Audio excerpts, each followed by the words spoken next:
Salat ini saudara, namanya disebut rukun muslim. Jadi rukun muslim ada satu. Kalau rukun Islam ada 5. Salat ini paling tingginya ibadah. Kenapa salat disebut rukun muslim? Seluruh rukun Islam yang ada, semuanya masuk pada salat. Assalamualaikum warahmatullahi wabarakatuh. Bismillahirrahmanirrahim. Alhamdulillahi rabbil alamin. Wassalatu wassalamu ala sayyidina Muhammadin wa ala alihi wa sahbihi ajma'in.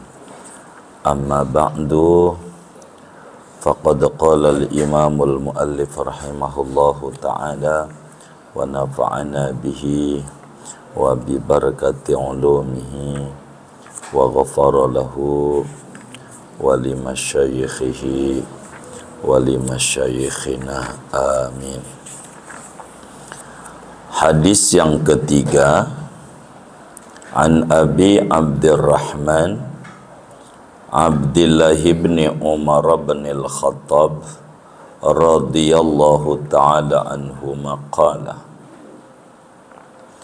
diriwayatkan dari Abu Abdurrahman, nama aslinya Abdullah bin Umar bin Khattab radhiyallahu ta'ala anhuma qala, berkata Abdullah, sami'tu Rasulullah sallallahu alaihi wasallam yaqulu, aku mendengar Rasulullah sallallahu alaihi wasallam bersabda, bunyal islamu ala khamsin, dibangun Islam itu di atas 5 tiang pancang.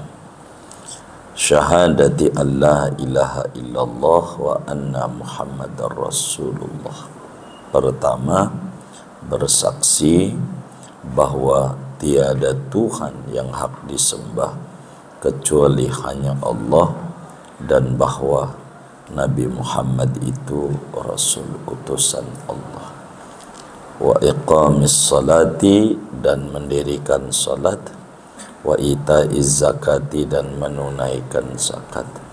Wa hajjil baiti, dan haji ke Baitullah. Wa shaumi ramadhana, dan puasa bulan Ramadan. Rawahul Bukhari wa Muslimun. Hadis ini diriwayatkan oleh Imam Bukhari dan Imam Muslim. Wallahu a'lam.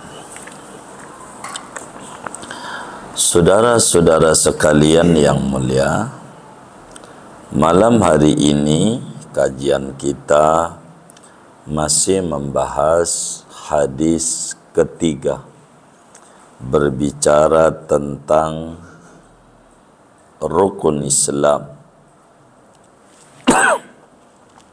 tiang pancang Islam,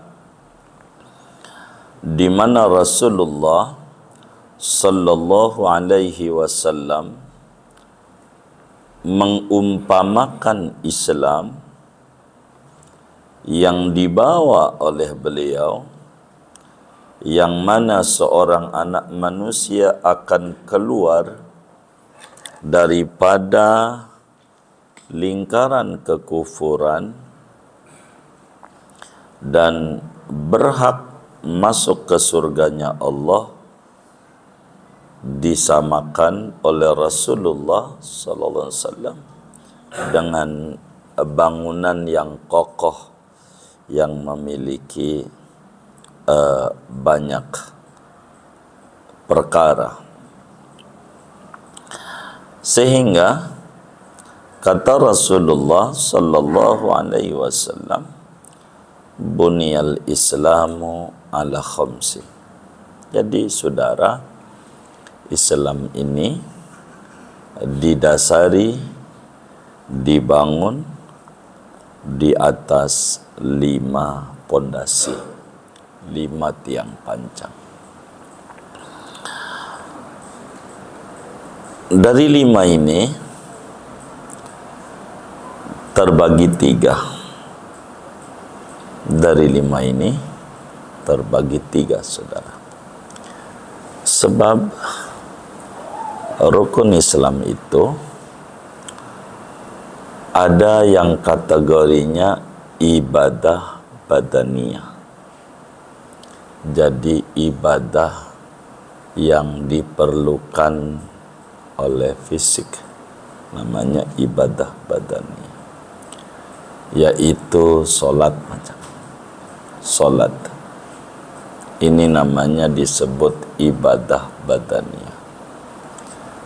Yang kedua begitu, ada ibadah maliyah, ibadah yang dibutuhkan adalah harta. Jadi bila ibadah badaniyah itu ada solat, ada puasa Ramadan, ibadah maliyah adalah zakat. Zakat itu adalah ibadah yang titik beratnya pada harta gitu, pada harta. Yang ketiga, saudara, ada namanya disebut ibadah badaniyah maliyah. Jadi ibadah badan juga, harta juga.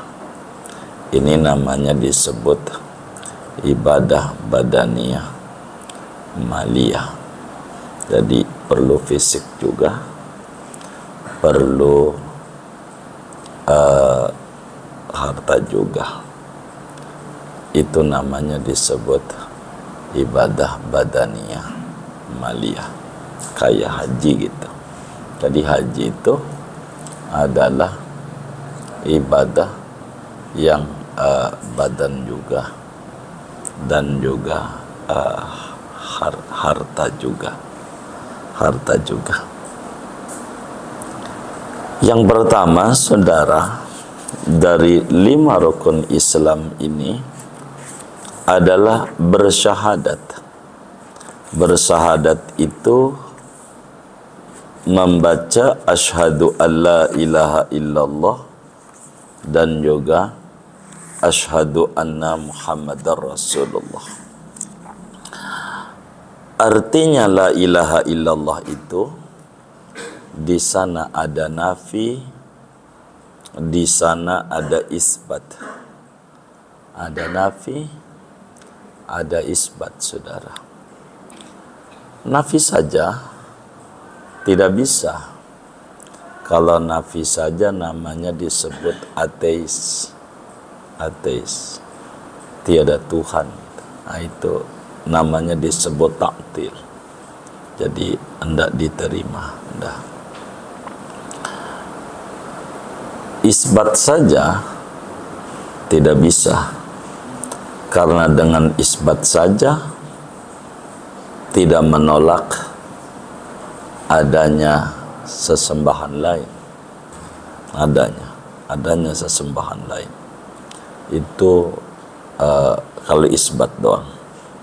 Maka supaya orang itu benar masuk di dalam Islam ini, dia harus nafi juga, isbat juga.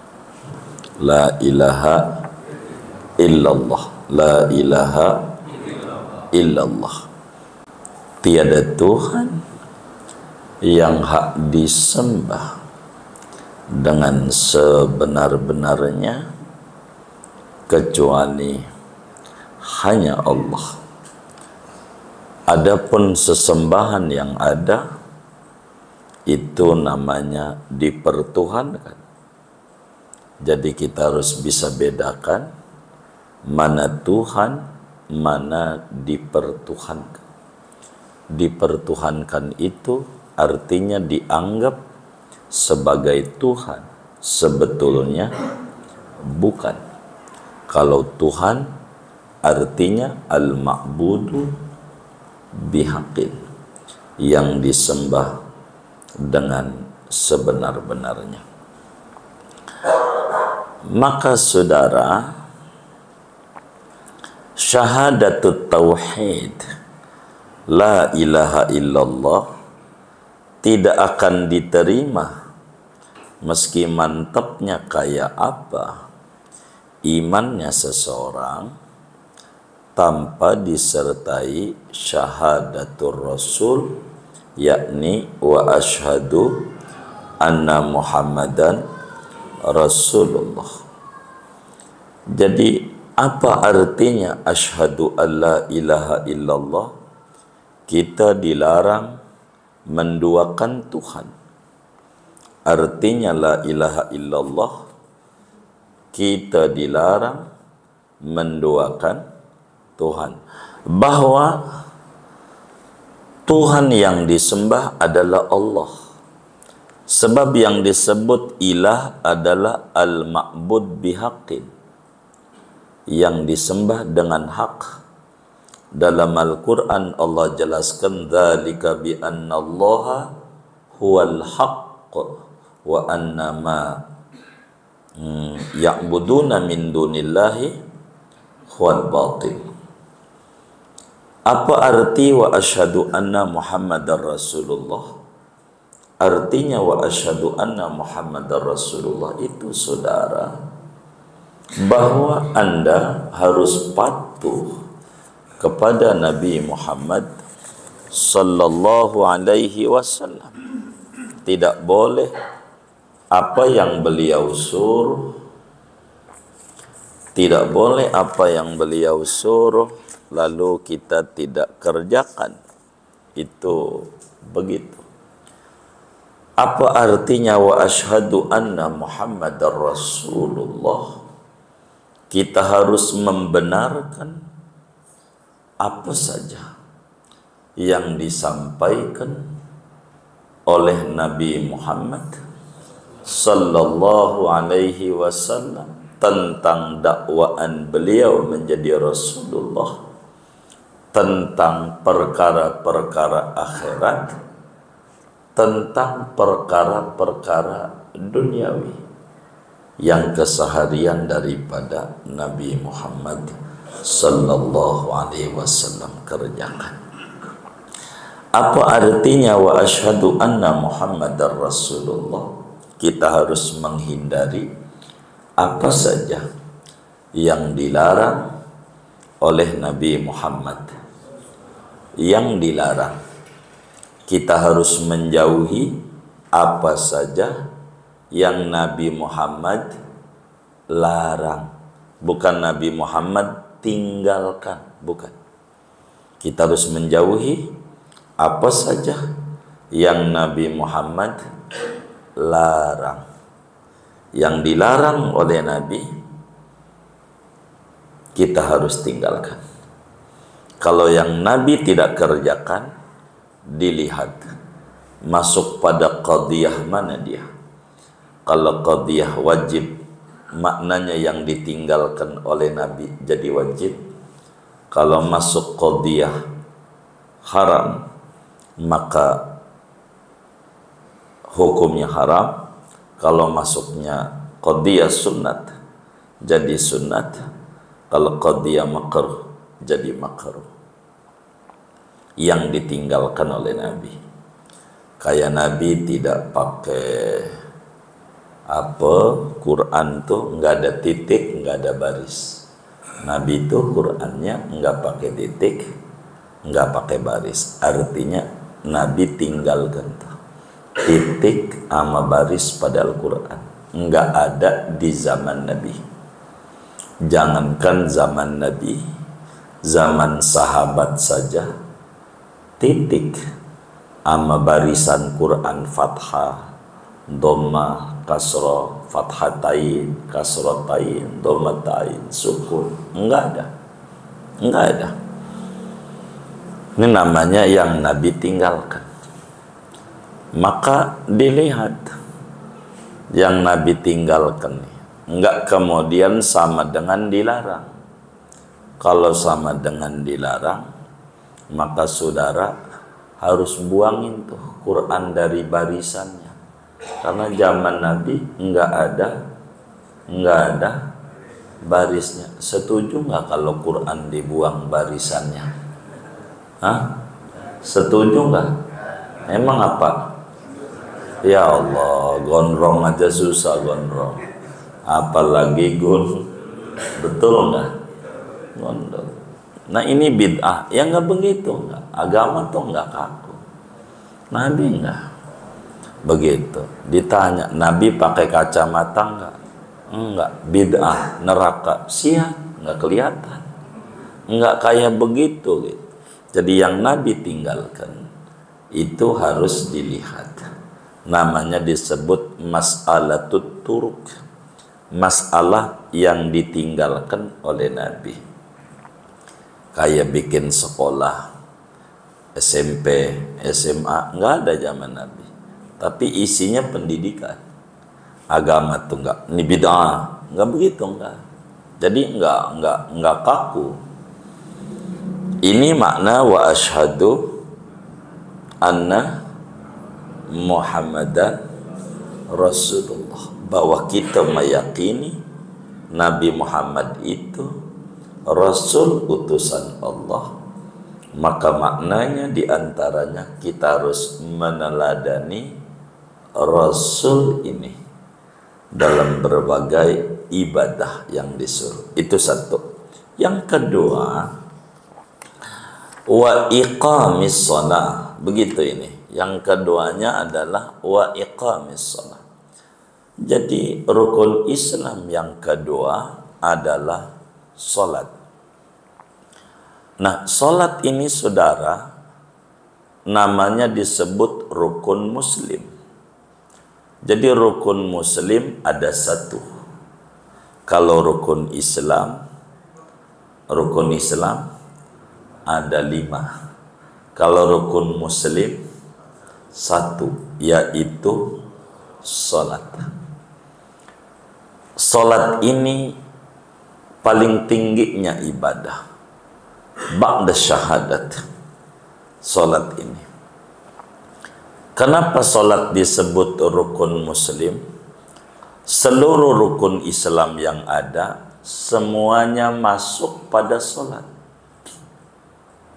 Dalam salat ada syahadat. Dalam salat ada syahadat. Asyhadu alla ilaha illallah. Begitu. Pakai jari apa? Jari telunjuk. Asyhadu alla ilaha illallah. 3 jari. 1. Oh, 1. Asyhadu alla ilaha illallah. Dalam salat ada syahadat. Dalam salat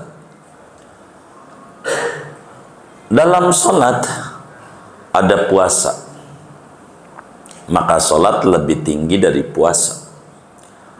Bila puasa enggak makan, dalam salat enggak makan. Bila puasa enggak minum, dalam salat enggak minum. Bila puasa enggak bersetubuh, dalam salat enggak bersetubuh. Bila dalam puasa boleh garuk-garuk, dalam salat enggak boleh. Bila dalam puasa boleh jalan-jalan, ngababur, dalam salat enggak boleh. Bila dalam puasa boleh ngobrol, dalam salat enggak boleh. Salat lebih tinggi daripada puasa. Ini rukun muslim. Salat lebih tinggi dari zakat. Zakat itu saudara adalah gabungan dari 2 instrumen, namanya nisab dan haul. Nisab itu batas minimum wajib zakat. Batas minimum wajib zakat. Kalaulah kita punya duit seharga emas 80 gram setahun, nih, ya, nisab duit kita seharga emas 80 gram. Nisab. Yang kedua namanya haul. Haul itu setahun. Artinya setahun itu adalah perputaran waktu. Perputaran waktu. Orang dagang itu ada dua. Kalau mau zakat dalam dagang, dia kudu muter waktunya setahun dan juga ada senisab.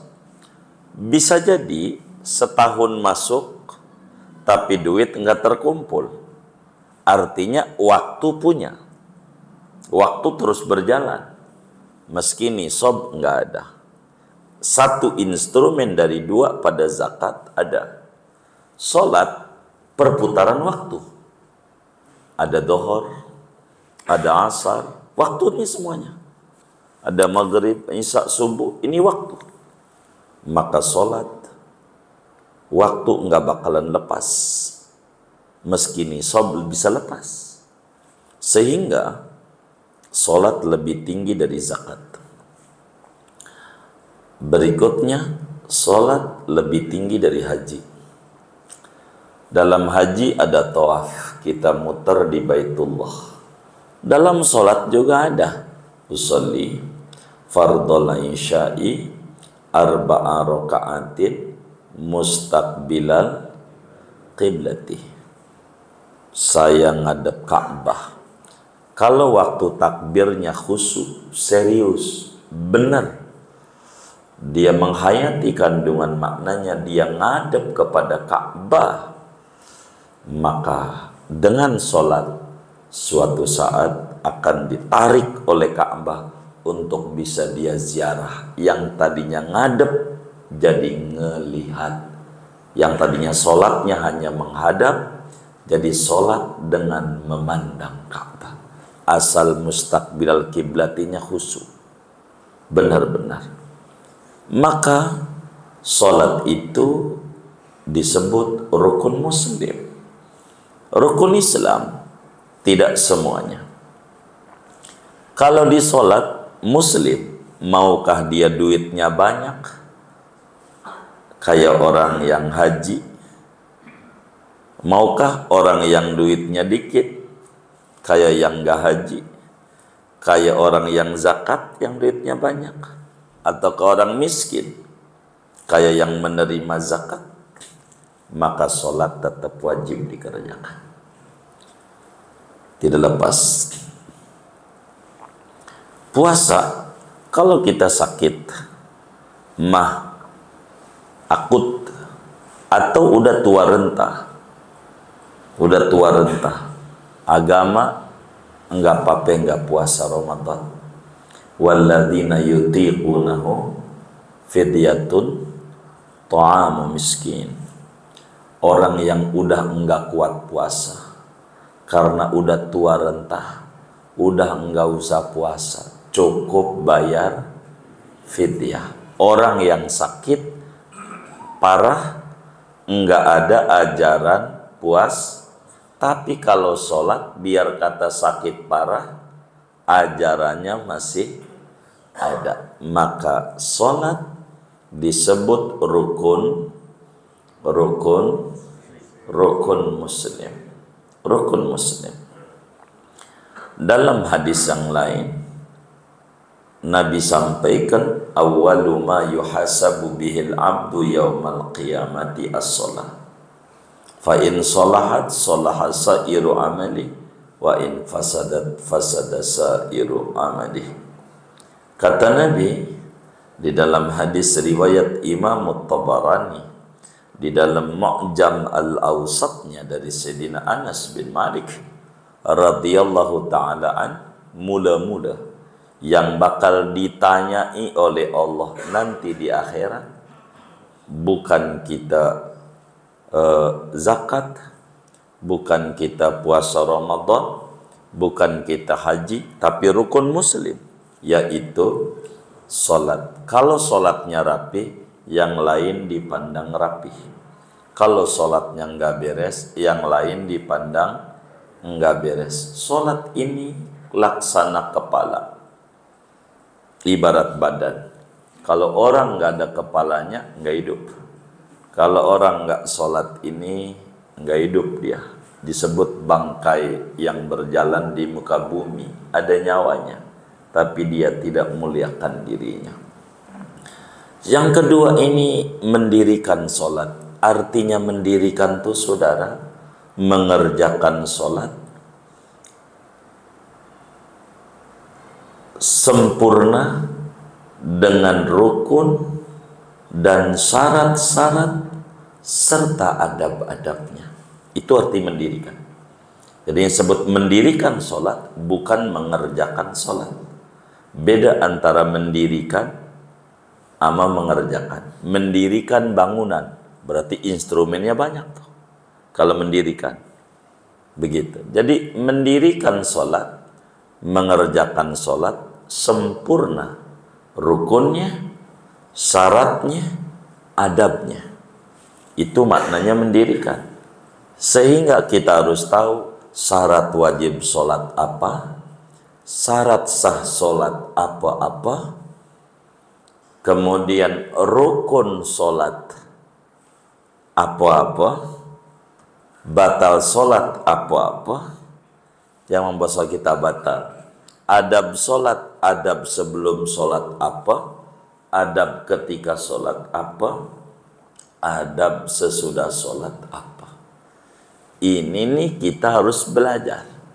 Namanya iqamis sholat, mendirikan sholat. Jangan sampai kita kategorinya orang yang ngerjain sholat namun belum masuk pada orang yang mendirikan sholat. Artinya cuma nunggang-nungging doang, enggak tahu peraturan sholat. Ini bakal menjadi kerugian bagi kita. Kita harus belajar sama guru-guru tentang fikih sholat. Panjangnya di sana. Karena kita gajian hadis jadi tidak dipanjangkan. Seperti itu. Ketiga, kata Sayyidina Abdullah bin Umar, Rasulullah bersabda rukun Islam yang ketiga, wa ita'iz zakat. Apa itu ita'iz zakat? Ita'uz zakat itu adalah memberikan zakat kepada mustahik yang ditentukan oleh agama. Begitu. Zakat itu dua pengertian menurut bahasa. Yang pertama, an-numu, bertumbuh kembang. Yang kedua adalah at-tathhir, membersihkan. Orang yang berzakat, hartanya bakal bertumbuh kembang, jiwanya bakal dibersihkan dari penyakit zahir dan penyakit batin. Ini akan disembuhkan. Kajian zakat namanya disebut hubungan horizontal. Bila sholat disebutnya hubungan vertikal, maka muslim enggak boleh hablum minallah dengan melupakan hablum minannas. Maka zakat, kalau mau jujur, zakat itu ajaran yang mendidik muslim supaya jadi orang kaya. Supaya jadi orang kaya. Itu zakat. Maka kita kalau ada majelis ilmu, dijabarkan di sana tentang zakat, kita kudu ngaji.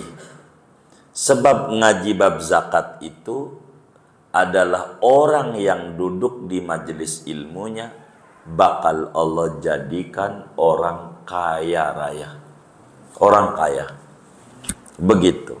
Sebab kalau dia nggak kaya, dia nggak bakal bisa ngamalin ajaran itu. Maka ngaji bab zakat pengen ngamalin tentang zakat. Sehingga nggak bisa kita ngamalin tentang zakat kalau kita tidak berpunya apa-apa.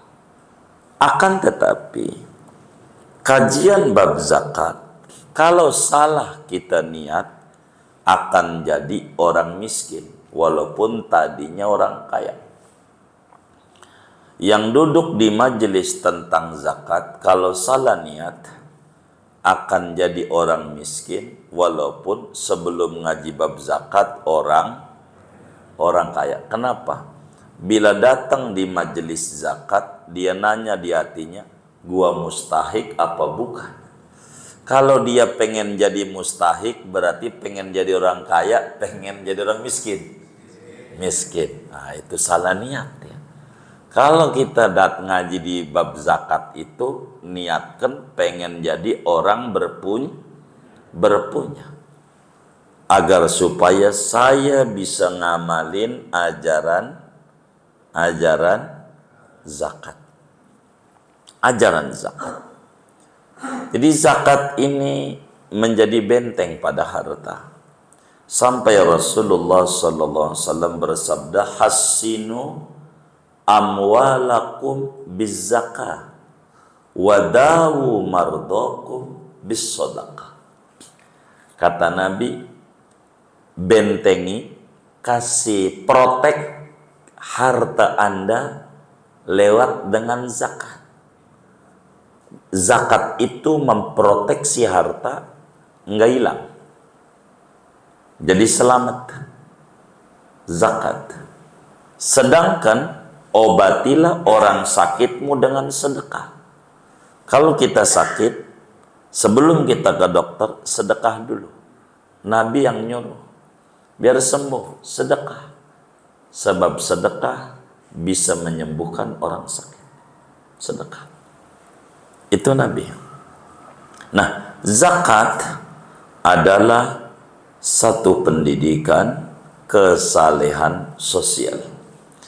Ini yang ketiga. Yang keempat dalam hadis ini adalah tentang haji. Biasanya haji itu adanya pada yang kelima. Ibnu Umar mendengar 2 kali. Dan kita yang sering 5 haji. Kalau hadis ini yang didengar oleh Ibnu Umar, nabinya menyebutkan haji keempat, kelimanya puasa Ramadan. Tapi intinya semuanya ada 5. Mau mana dulu kayak masangnya, begitu. Tapi hadis ini begitu. Jadi sahabat itu saudara, di dalam menyampaikan kepada umat apa yang dia dengar, ya dia sampaikan. Ketika nabinya mendengar haji keempat lalu puasa Ramadan kelima, ya itulah yang disampaikan. Maka sahabat itu adil, enggak mau menyalahi apa yang keluar dari mulut Nabi. Dari hadis ini. Nanti ada hadis lagi yang udah kemarin juga udah kelewat, hadis Umar itu haji urutannya nomor 5. Artinya saya terangin begini jangan sampai dipertentangkan begitu. Nah, di sini kita diwajibkan haji dan umroh, itu wajib bagi muslim seumur hidup sekali. Seumur hidup sekali. Wajib haji nih. Nah, siapa yang diwajibkan haji nih? Sekarang haji itu berapa sih ongkosnya itu? Yang lagi rame-rame itu 90-an. Hah? Berapa ya? 69 59 93. Ini yang benar yang mana ini? Dua-duanya benar.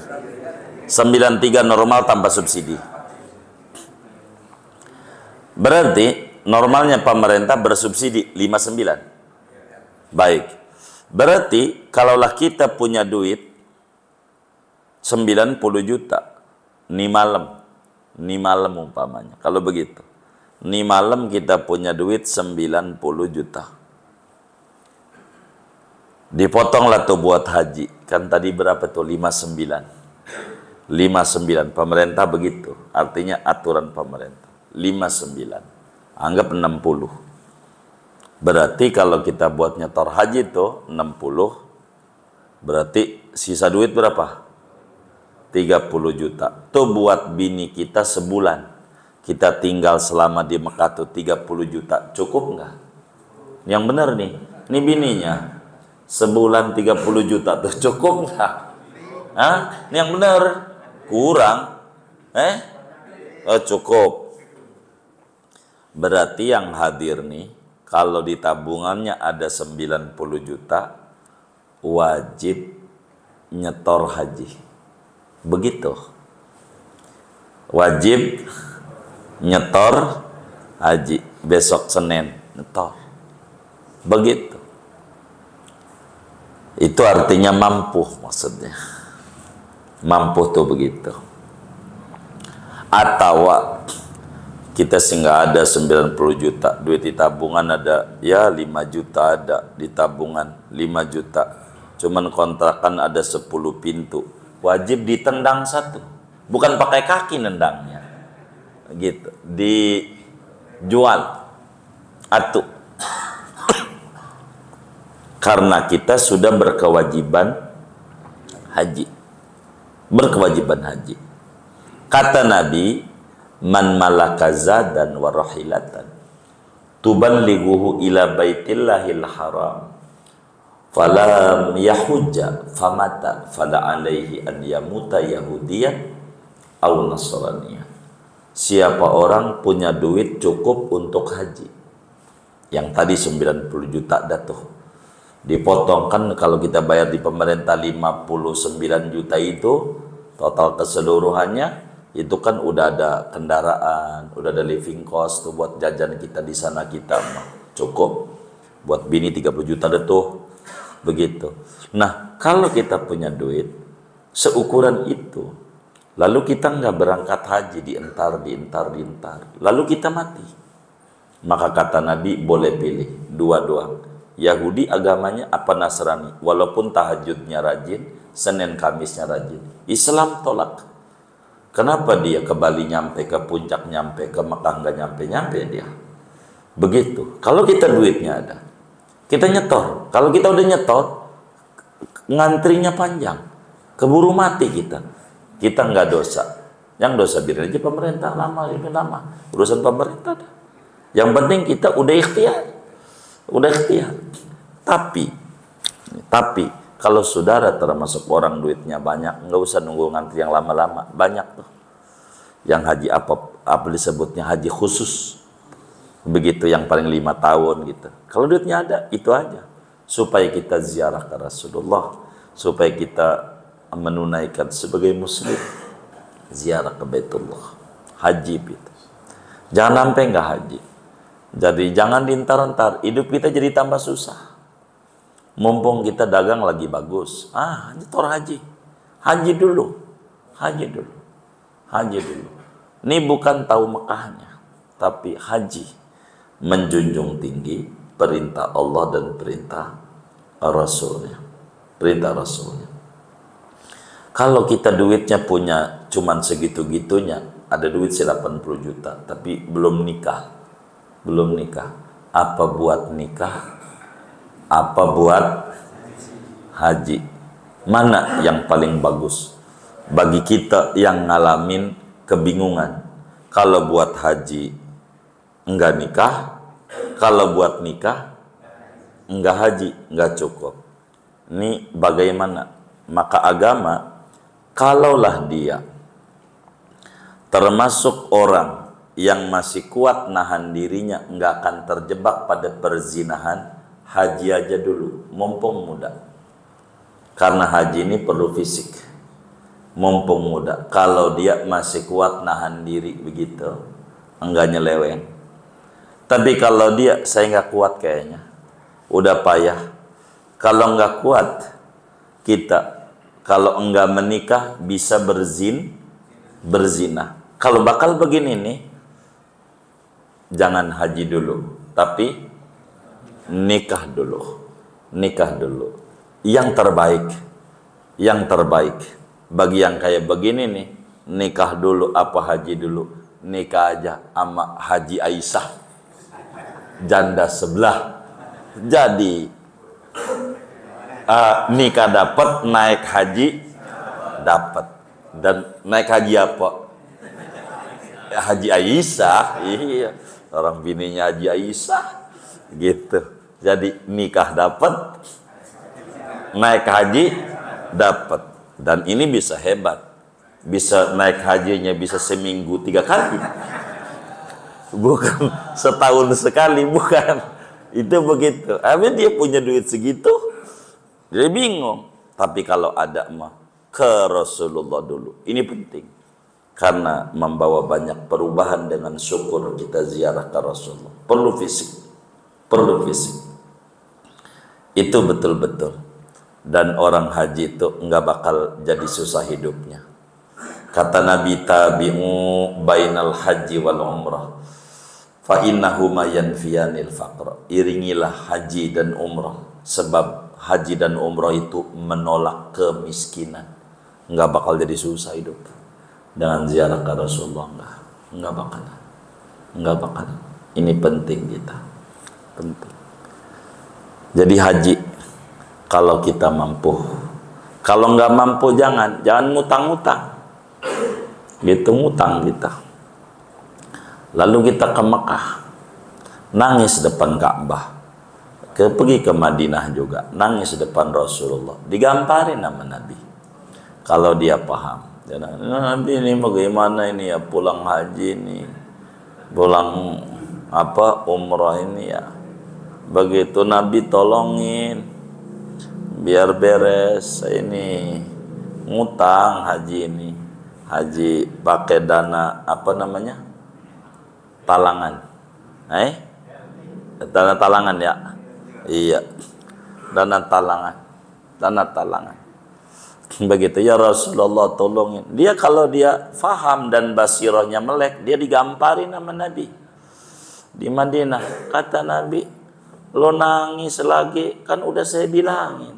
Kalau lo benar-benar umatku, kan yang saya suruh yang mampu. Ngapa lo maksain diri? Lo bukan umatku yang benar. Sana pergi. Maka stres. Habis itu karena dia salah. Nabung aja di rumah. Kalau udah cukup, baru dah. Begitu. Jangan maksain diri. Sianan. Begitu, sianan. Begitu. Karena yang disuruh yang mampu. Lain cerita kalau saudara duitnya banyak, umpamanya nggak banyak, ada 5 miliar gitu ya.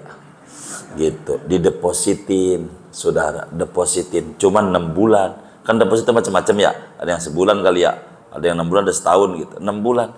Ini mau haji mau umroh, kalau diambil kena penalti, pinjam dulu, lain cerita.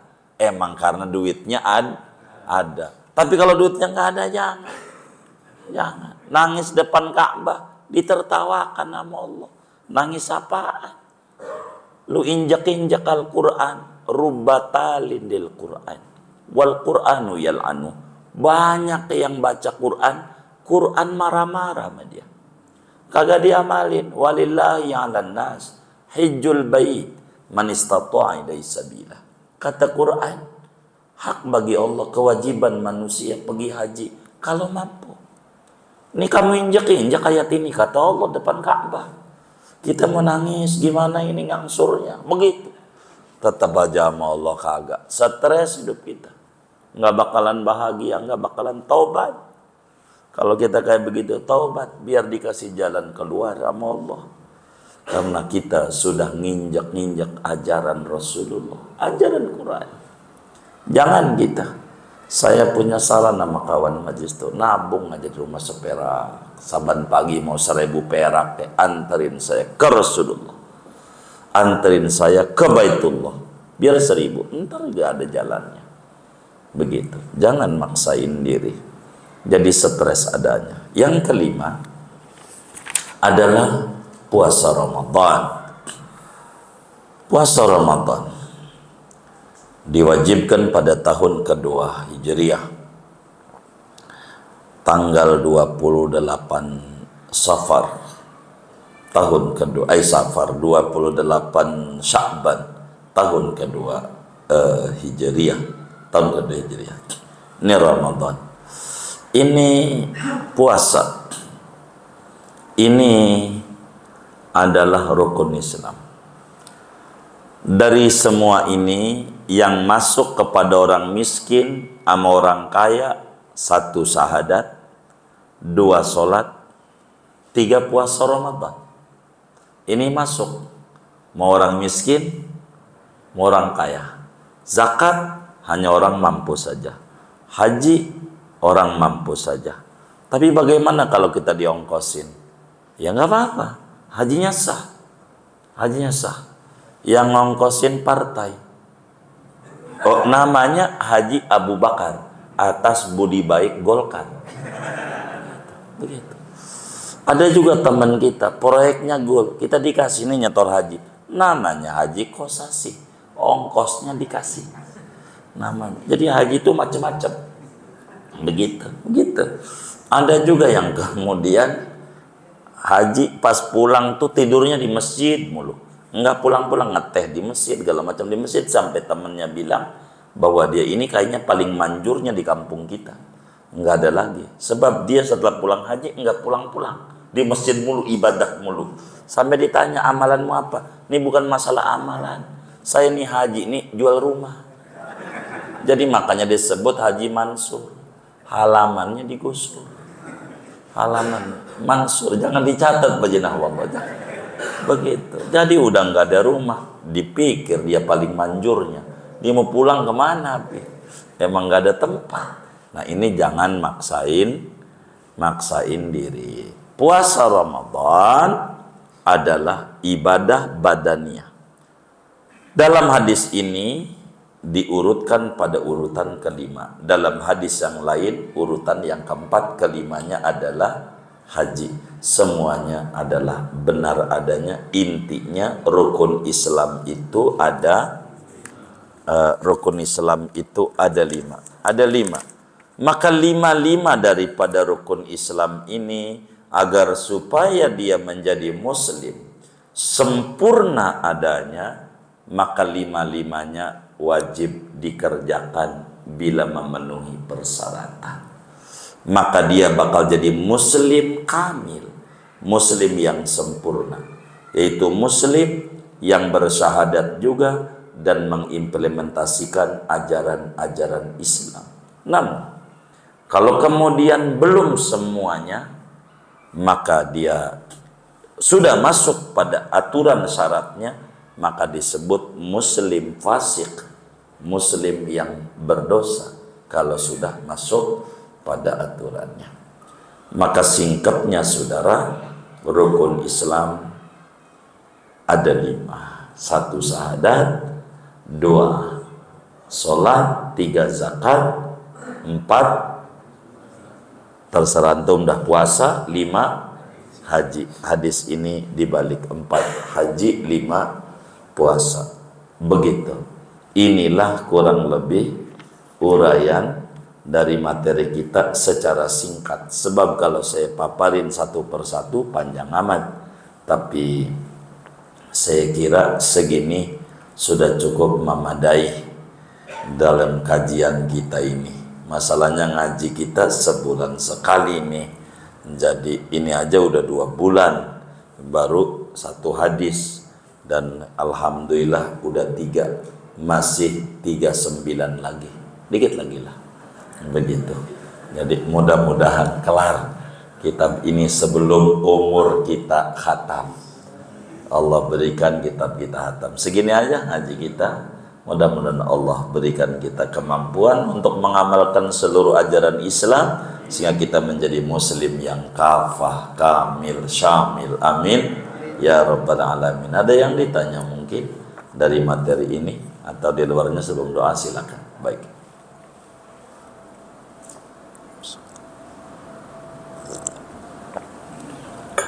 Kalau baik.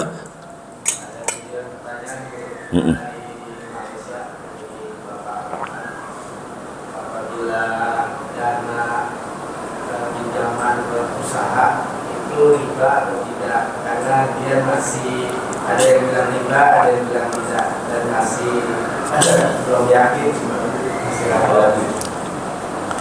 Baik,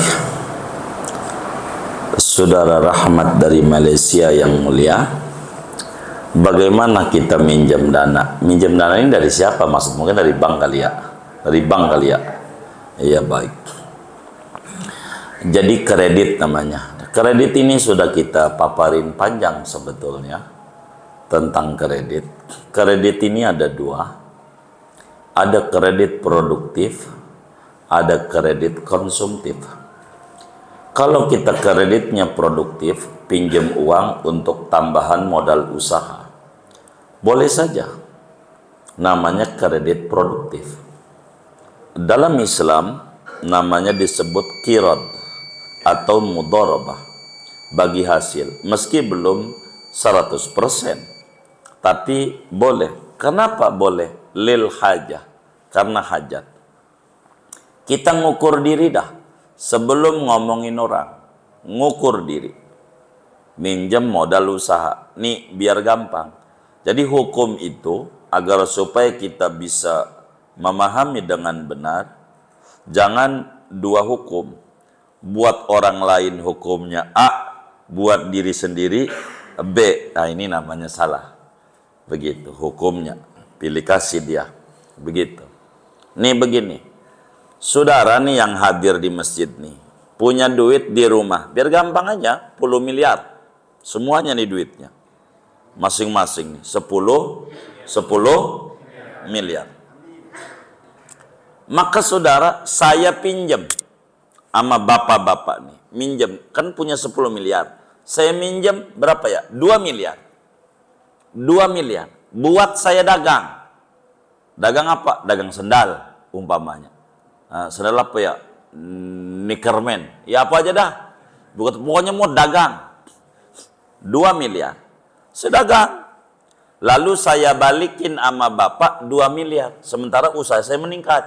Mau nggak? Saya tanya nih. Mau nggak? Hah? Saya tanya nih. Bapak nih punya duit kan 10 miliar. Saya pinjam. Buat saya usaha. 2 miliar. Ya untung saya usaha. Buat saya usaha. Nih 2 miliar. Setelah setahun, saya balikin sama bapak 2 miliar. Mau nggak? Mau nggak? Nah, inilah Islam mengizinkan kredit produktif. Begitu. Biar kita paham. Kredit produktif. Begitu. Kredit produktif. Itu kan bahasa saja. Mudharabah, bagi hasil. Ada dua tuh. Ada namanya qirad, ada namanya mudharabah. Apa qirad mudharabah? Uang sama duit. Gitu. Beda kata, sama isinya. Qirad, mudharabah. Biasanya dalam dunia bank syariah disebutnya mudharabah. Enggak qirad. Ini bahasa aja. Sama aja. Apa itu? Menanam modal untuk bagi hasil. Jadi boleh saja, boleh saja. Karena kita perlu suntikan dana. Enggak apa-apa. Jadi boleh karena hajat. Enggak apa-apa. Yang kayak begitu.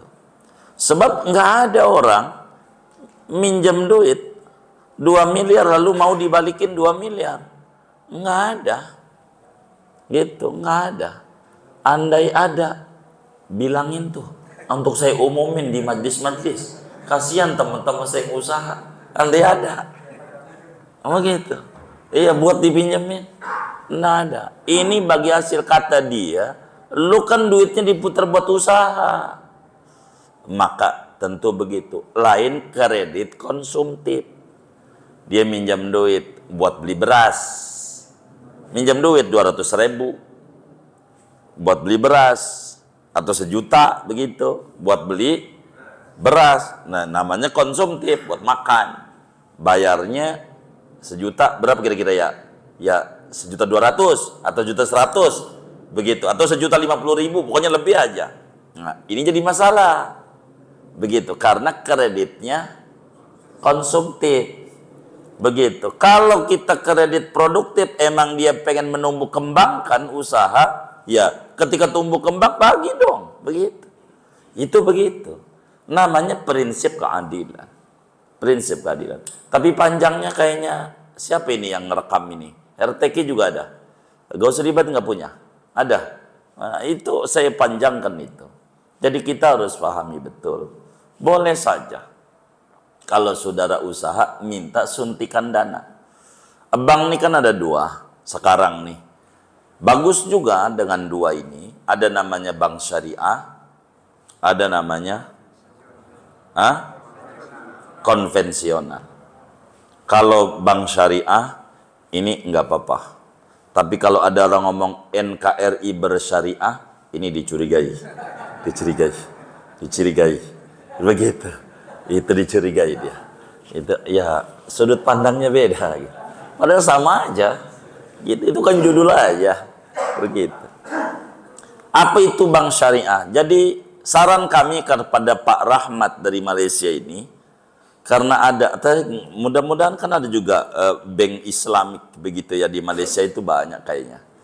Begitu. Kalau di Indonesia ada dua, ada bank syariah, ada bank konvensional.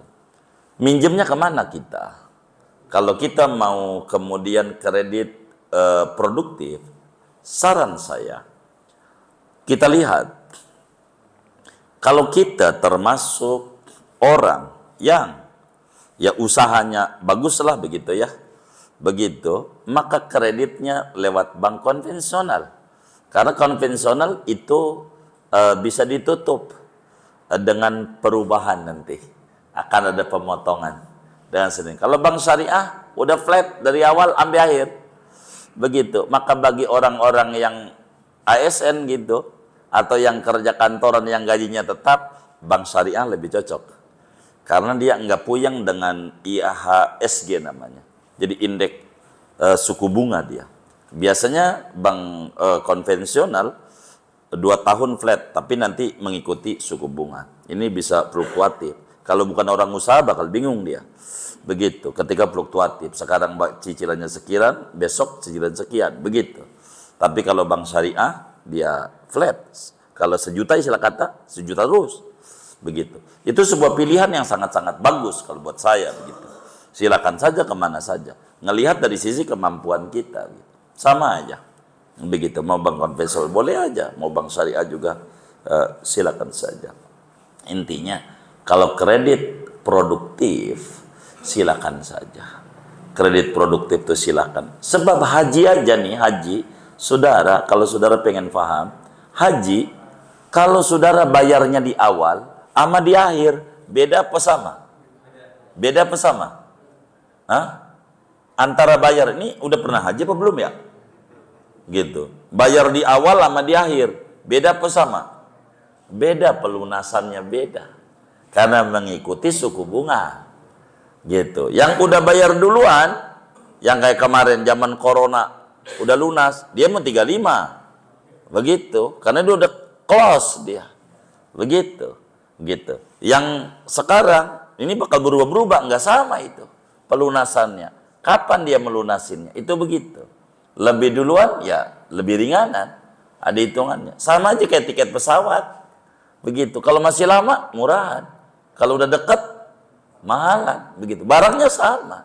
Pesawatnya sama juga. Ini menghitung waktu dalam dunia bisnis. Itu begitu. Begitu. Oleh karena itu, saudara sekalian, kepada Pak Rahmat dari Malaysia khususnya, kalau kami begitu ya, kami ini termasuk orang yang ikut berpendapat bila kreditnya itu adalah produktif, silakan. Silakan Bapak. Boleh. Untuk bisnis. Untuk bisnis. Begitu. Karena ini buat usaha. Gitu. Untuk dagang. Karena dagang ini perlu suntikan dana. Orang dagang nggak ada ketemu, nggak ada namanya bank sosial.